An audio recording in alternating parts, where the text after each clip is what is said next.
اب میں ان 7 بندوں کا ترجمہ کر کے حدیث آپ کو سنا رہا ہوں، آپ خود فیصلہ کریں کہ ان میں حضور نے صفات ہی بیان فرمائی، کردار ہی بیان فرمائے کہ جس نے یہ صفت اپنا لی اسے عرش کا سایہ ملے گا۔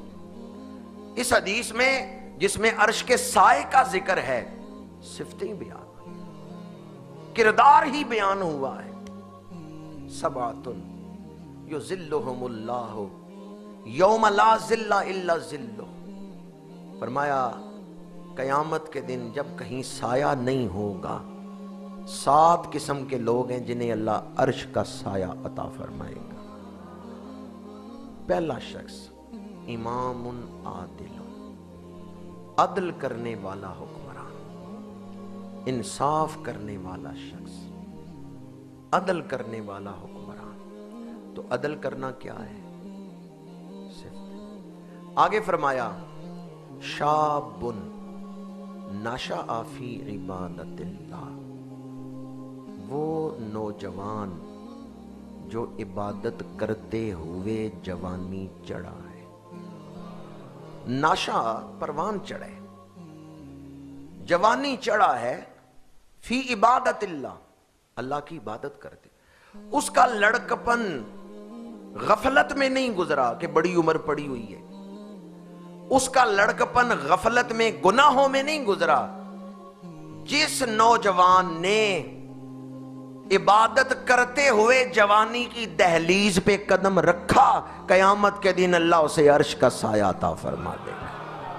ہمارے ہاں بعض لوگوں کے نزدیک یہ تصور ہے بھی بڑی عمر پڑی ہوئی ہے یا بڑھاپے میں جا کے عبادت کر لیں گے، ان کا تو قیامت میں حساب ہی نہیں ہوگا جو عبادت کرتے جوانی کی دہلیز تک پہنچتے ہیں۔ پتا چلتا ہے یہ جو عمر ہے نا، یہ 7 سال سے لے کے 18 سال تک، 18 سال میں بندہ شباب کو پہنچانا، تو یہ 7 سال سے 18 سال تک یہ عمر عبادت میں گزرے، اللہ عرش کا سایہ عطا فرما دے گا۔ تیسری بات عرض کر رہا ہوں، تیسری بار عرض کر رہا ہوں، کیونکہ بہت سارے نوجوان میں دیکھ رہا ہوں جو یہ عمر 7 سال سے 18 سال تک اسے پاکیزگی سے گزارے، فی عبادت اللہ، اسے اللہ کی عبادت میں گزارے، قیامت کے دن اہل قیامت اس پہ رشک کر رہے ہوں گے چونکہ وہ شخص عرش کے سائے میں کھڑا ہوگا۔ یہ عمر کچھ حاصل کرنے کی عمر ہے، کچھ بننے کی عمر ہے۔ بعض لوگ کہتے ہیں بڑی عمر پڑی ہوئی ہے، فلاں کام کر، یہی تو عمر ہے کچھ بننے کی۔ جوانی آپ پر ہی نہیں آئی، جوانی دادا صاحب پہ بھی آئی، جوانی حضرت غوث اعظم نے بھی گزاری ہے، جوانی امام ربانی سیدنا مجدد الفسانی رحمت اللہ تعالی علیہ نے بھی گزاری ہے۔ جوانیاں ان پہ بھی آئیں، پر کیسی جوانیاں تھیں، فرشتے رشک کرتے ہیں ان کے پاکیزہ کردار پر۔ اور یہ بات بھی بڑی قابل توجہ ہے، جوانی آئی ہے تو کیا ہمیشہ رہے گی؟ اگر ایسی بات ہوتی کہ جوانی ہمیشہ رہے گی تو پھر مجھے سفید داڑیوں والے بزرگ نہ یہاں بیٹھے ہوئے نظر آتے ہیں۔ یہ سفید داڑیاں بتا رہی ہیں جوانی کچھ عرصے کے لیے دی گئی، صدا نہ باغی بلبل بولن، صدا نہ باغ بہاراں، صدا نہ ماپے حسن جوانی، صدا نہ صحبت یار۔ یہ پنڈلیوں میں جان ہے کہ بھاگ سکتے ہیں، دوڑ سکتے ہیں، یہ جان ہمیشہ نہیں رہے گی۔ یہ سینے میں ترنگ ہے، یہ ہمیشہ نہیں رہے گی۔ اس سے کچھ حاصل کر لیں، اس سے کچھ کما لیں۔ زندگی کا خوبصورت ترین عرصہ جو ہے وہ جوانی کا عرصہ ہے، جب تمام توانائیاں عروج پہ ہوتی ہیں۔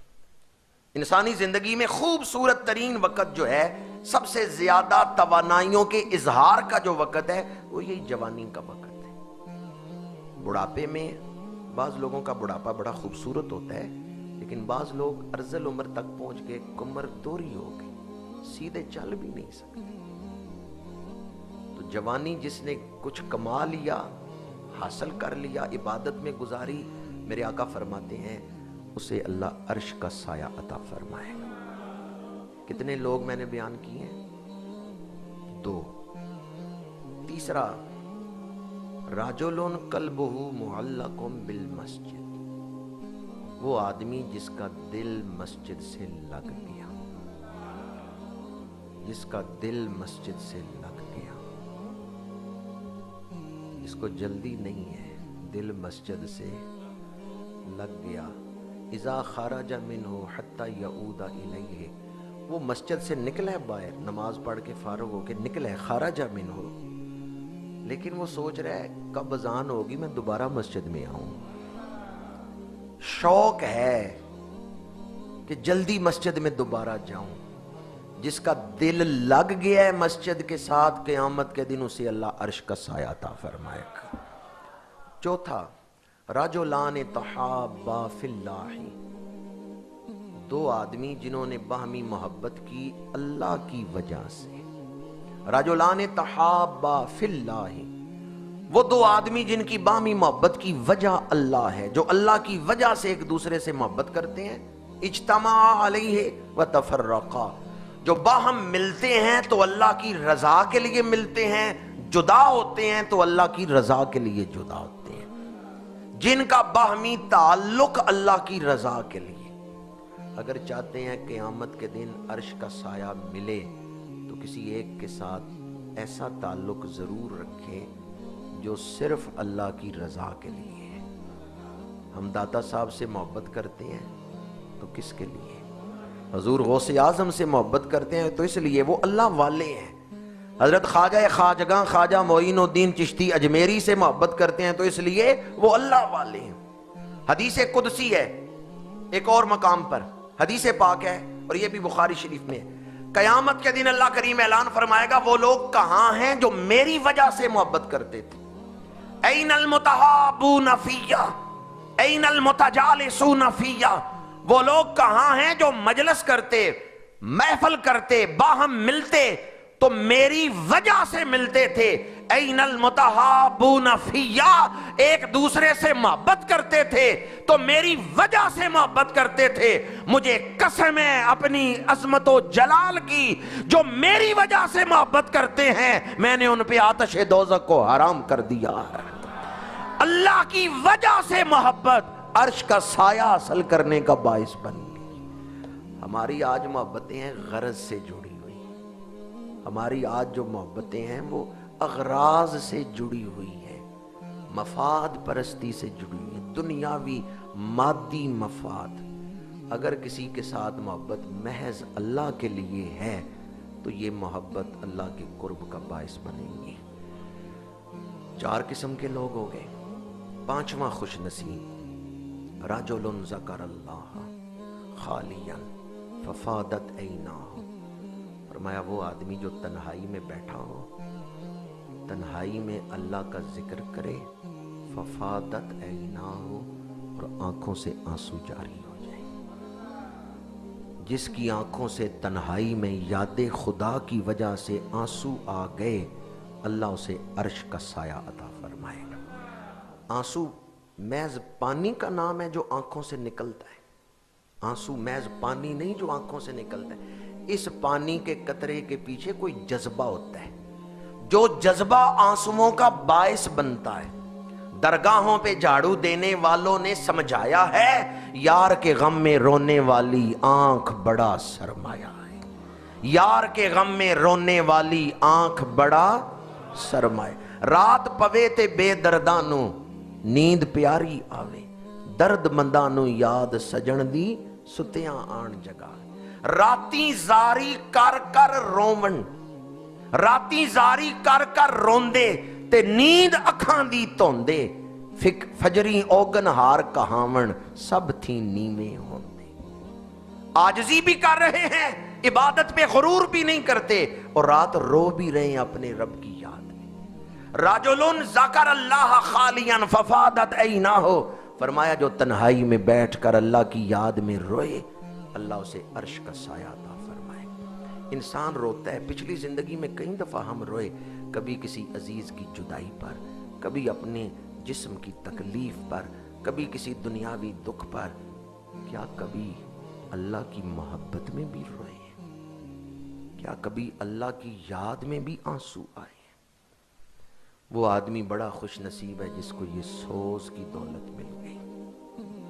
5 آدمی ہو گئے، چھٹا آدمی جسے عرش کا سایہ ملے گا، رجل دعته امرأة ذات حسب و جمال فقال انی اخاف اللہ، وہ شخص جس کو کسی صاحب جمال، حسن و جمال والی اور اعلیٰ نسب والی عورت نے گناہ کی دعوت دی، لیکن اس نے کہا میں اللہ سے ڈرتا ہوں۔ جو گناہ کر سکتا ہے لیکن قدم روک لے، گناہ کر سکتا ہے لیکن گناہ نہ کرے، اللہ اسے عرش کا سایہ عطا فرمائے گا۔ اس کی قدر تشریح میں پہلے کر چکا ہوں کہ بے حیائی کے اظہار کا موقع ہے، بندہ اس وقت بے حیائی نہیں کرتا تو کون سی صفت ظاہر ہو؟ حیا ظاہر ہو۔ دنیا کے بازار میں اسی لیے ہم اتارے گئے ہیں، یہاں اسی لیے بھیجے گئے ہیں تاکہ ہم اچھی صفات کو اپنا لیں۔ وہ مواقع ہوں جن میں بری صفات کا اظہار ہو سکتا ہے، لیکن ہم اپنے آپ کو ان سے بچا لیں، کانٹوں سے بچا کے پھولوں تک رسائی ہو جائے۔ 6 قسم کے لوگ ہو گئے۔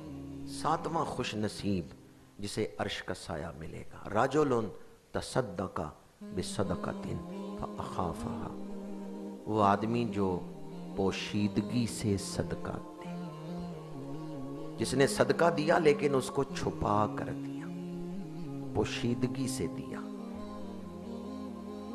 اس کی تو بڑی تشریح کی ضرورت ہے، بلکہ اس پر تو پورے خطاب کی ضرورت ہے۔ رجل تصدق بصدقۃ فاخافها، وہ آدمی جس نے صدقہ دیا تو کیسے دیا؟ تصویر بنوائی اور فیس بک پہ ڈالی تاکہ پتہ چلے اس نے ایک سویٹر دیا ہے 200 روپے کا ایک غریب عورت کو، اور اس کی غریبی کا بھی مذاق اڑایا ہے۔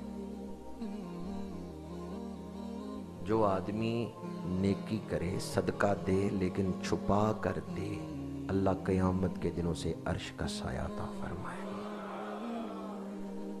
ایک دوسری حدیث پاک میں ہے کہ جو آدمی پوشیدگی سے مدد کرتا ہے، جب وہ جنت کے سامنے پہنچے گا، جنت کے 8 دروازے اس کے لیے کھول دیے جائیں گے، اور ہر دروازے سے صدا آئے گی، اے جنتی میں تیرے قدم چومنا چاہتا ہوں۔ جنت کا ہر دروازہ اس کے قدم چومنے کے لیے مشتاق ہے، جو پوشیدگی سے صدقہ کرتا تھا، جو چھپا کے صدقہ کرتا تھا، جس کے صدقہ کرنے میں اخلاص تھا۔